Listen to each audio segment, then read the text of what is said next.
Pemirsa, untuk membahas sengkarut anggaran pendidikan yang menjadi salah satu faktor penyebab mahalnya biaya kuliah, kami bergabung bersama Ketua Komisi 10 DPR RI, Syaiful Huda, dan Koordinator Nasional Jaringan Pemantau Pendidikan Indonesia, Ubaid Matraji. Dan kami juga sudah berusaha menghubungi dari Dirjen Kemendikbud, namun yang bersangkutan berhalangan hadir. Kami langsung menyapa, selamat pagi Pak Syaiful Huda, selamat pagi Mas Ubaid. Selamat pagi, Mas. Baik, terima kasih telah bergabung. Saya mau langsung ke Pak Huda merespon soal adanya temuan KPK soal ketimpangan anggaran untuk spesifiknya PTKL yang jauh lebih besar dibandingkan dengan PTN. Apakah ini yang kemudian menjadi akar perguruan tinggi ini biayanya lebih tinggi belakangan ini dan diperbincangkan? Ya sebenarnya ini isu lama, Mas. Jadi concern kami di Komisi 10 sejak 5 tahun, sejak Mas Nadiem dilantik sebagai Mendikbud, kami menyuarakan hal yang sama, bahwa alokasi anggaran pendidikan 20% itu, yang tahun ini misalnya setara dengan 680 triliun, itu perlu diredesain, perlu direalokasi, yang semangatnya kira-kira sepenuhnya untuk fungsi pendidikan. Karena yang terjadi dari 20% itu yang sepenuhnya dikelola oleh Kemendikbud sebagai rumah besar penyelenggara pendidikan memang sangat kecil sekali. Tadi Pak Nainggolan menceritakan apa yang sudah dipaparkan oleh Sekjen Kemendikbud. Nah, memang tidak mudah, poinnya begitu. Setiap tahun pembahasan anggaran pendidikan di Komisi 10, kami mengalami jalan buntu memang, di mana dengan ruang fiskal yang terbatas dari pemerintah, yang semestinya 20% sepenuhnya untuk fungsi pendidikan, yang itu tercermin semestinya dari alokasi anggaran yang dikelola oleh Kemendikbud dan Kemenak, itu tidak terjadi. Nah, tapi kami tidak patah arang ya, kami terus mendorong dalam konteks paradigma pembangunan Indonesia ke depan, kami terus menyampaikan dan menyuarakan bahwa menjadi penting menjadikan tulang punggung pendidikan menjadi tulang punggung bagi masa depan Indonesia. Dan itu komitmen pemerintah harus tercermin dari alokasi anggaran yang sepenuhnya 20% untuk fungsi pendidikan. Dan ini masih PR kita bersama. Nah, saya kira apa yang menjadi catatan KPK, termasuk yang terus kita diskusikan dengan pihak Kemendikbud. Hari ini misalnya, hari ini kami mengundang Kemenq, kami mengundang Kemendagri, kami undang teman-teman di Kemendikbud untuk memastikan bahwa ayo kita mulai perubahan, komitmen pemerintahan baru yang saya kira ada komitmennya Pak Prabowo misalnya. Tapi apa yang terjadi? Pagu indikatif kita tahun 2025 untuk Kemendikbud malah turun dari 98 triliun, sekarang di pagu indikatif hanya tinggal 83 triliun. Artinya upaya untuk pembenahan ini sudah dilakukan begitu ya Pak, mengundang para stakeholder terkait. Tapi pertanyaannya adalah ketika ini sudah masuk ke alokasi anggaran APBN yang 20% itu, apakah ini kemudian bertentangan? Bukankah ini bertentangan dengan Undang-Undang Sisdiknas misalnya?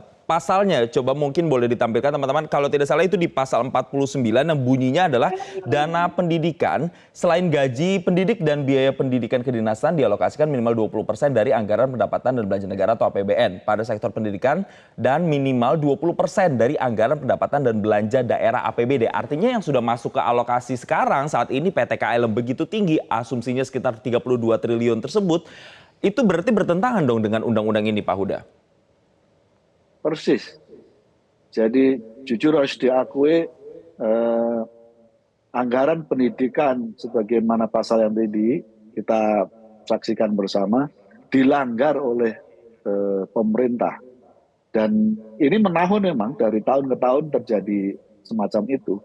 Karena distribusi penggunaan alokasi anggaran pendidikan sepenuhnya tidak mengikuti, tidak melaksanakan mandatori dari pasal yang tadi disampaikan. Baik, nanti saya akan juga tanya ke Mas Ubaid, apakah kemudian anggaran yang begitu besar untuk PTKL yang dikucurkan untuk PTKL kemudian bisa untuk dialihkan ke PTN agar kemudian beban yang harus diemban oleh mahasiswa atau orang tua mahasiswa ini tidak terlalu berat. Kita akan bahas Pak Saiful Huda dan juga Mas Ubaid. Kita lanjutkan usai jeda berikut ini. Pemirsa, tetaplah bersama kami di Selamat Pagi Indonesia. Anda kembali bersama kami, saya mau melanjutkan lagi perbincangan. Sekarang saya mau ke Mas Ubaid. Mas, kalau tadi KPK itu sudah menemukan dalam tanda kutip sengkarut ada ketimpangan anggaran antara PTKL dan juga PTKN yang begitu besar gapnya 32 triliun ke 7 triliun. Kalau dari JPPI sendiri ada menemukan hal serupa atau indikasi yang kemudian mengarah PTN ini harganya kemudian jadi melonjak tinggi begitu, Mas? Ya, sebenarnya kalau kita lihat memang ternyata yang dikelola oleh Kemendikbud itu sangat kecil sekali ya. Dari total semuanya saja, sebelum kita pecah-pecah ke perguruan tinggi, kementerian atau kedinasan, dari total 665 triliun itu kan sebenarnya yang hanya dikelola oleh Kemendikbud itu kan 15%. 15% itu kalau diangkakan, angkanya bisa 98 triliun. Nah, kalau kita lihat 98 triliun dari total APBN semuanya itu sebenarnya yang dikelola oleh Kemendikbudristek itu cuma 3%. Gitu. Artinya sangat jauh sekali dengan apa yang kita harapkan. Kemudian dari 3% itu, yang 98 triliun itu, sebenarnya kita tahu sebenarnya berapa sih yang dikelola untuk pendidikan tinggi. Dari angka 98% itu ternyata yang digunakan untuk pendidikan tinggi itu angkanya cuma 38 triliun. Gitu. Nah, 38 triliun itu sebenarnya kalau dipresentasi itu cuma 1%, 1% gitu. Padahal standar UNESCO yang diberikan oleh UNESCO untuk bagaimana pendidikan tinggi itu berkualitas dan juga mudah diakses oleh masyarakat itu minimal anggaran untuk pendidikan tinggi itu 2 triliun. Sementara APBN kita dari tadi rincian yang disebutkan itu masih cuma 1 triliun. Artinya wajar ketika UKT ini sangat mahal karena tidak ada pembiayaan yang cukup dari pemerintah Kemendikbud untuk PTN-PTN ini. Kalau begitu perlu nggak upaya untuk mendorong, Mas Ubaid, perlu nggak upaya untuk mendorong agar anggaran yang tadi besar di PTKL atau bengkak di PTKL ini dialihkan ke PTN? Ya, menurut saya karena PTN, akses ke pendidikan tinggi ini menjadi bagian dari prioritas menunjang Indonesia Emas, ya harus. Anggaran-anggaran fungsi pendidikan yang dikelola oleh kementerian-kementerian lain, ya selain kementerian yang langsung berhubungan dengan pendidikan seperti Kemendikbud dan juga Kementerian Agama, itu harus dipangkas ya, dipangkas.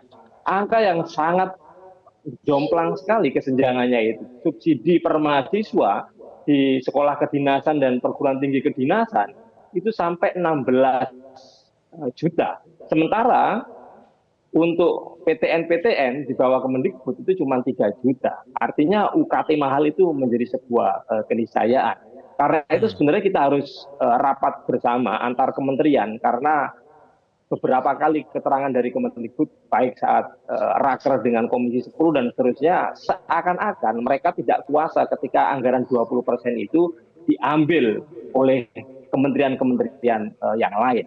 Karena itu menjadi penting peran Komisi 10 dan juga kementerian-kementerian yang lain untuk membicarakan ini sebenarnya prioritas kita kemana. Kalau kita gunakan anggaran pendidikan ini tidak fokus ya pada pendidikan tinggi di bawah Kemendikbud dan juga Kementerian Agama, maka ini akan kececer kemana-mana dan dampak terhadap akses akan sangat minim dan juga kualitas tidak ada peningkatan.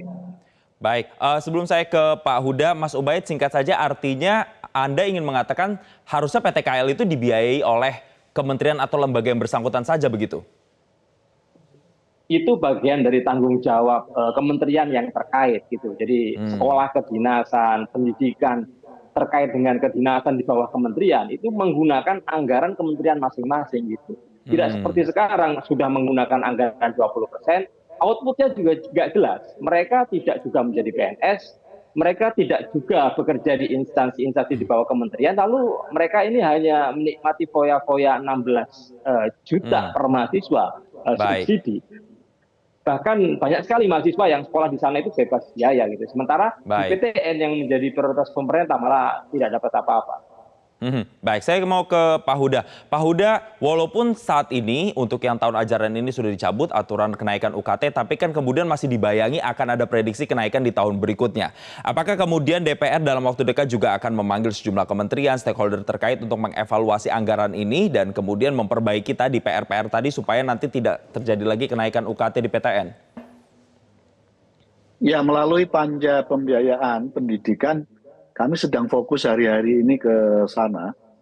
Tapi jujur saja kita pesimis melihat komitmen politik anggarannya dari pemerintah karena belum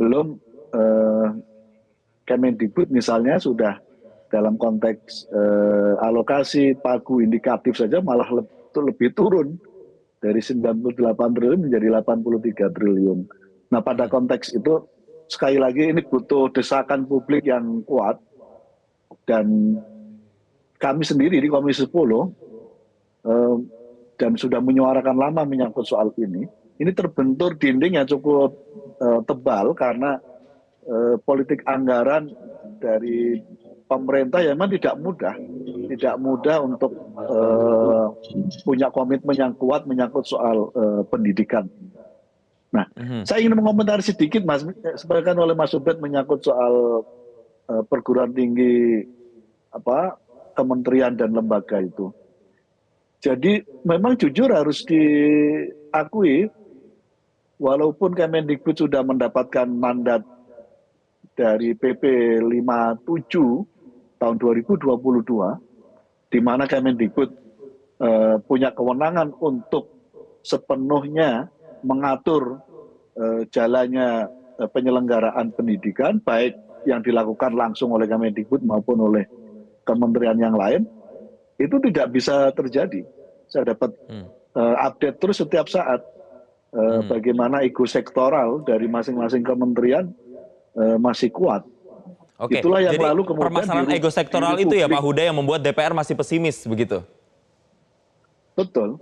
Itulah yang saya sampai hari ini saya terus menyuarakan bahwa tidak bisa di republik yang satu republik ini penyelenggaraan misalnya membuat standar penyelenggaraan pembiayaan pendidikan jumlahnya jauh sekali.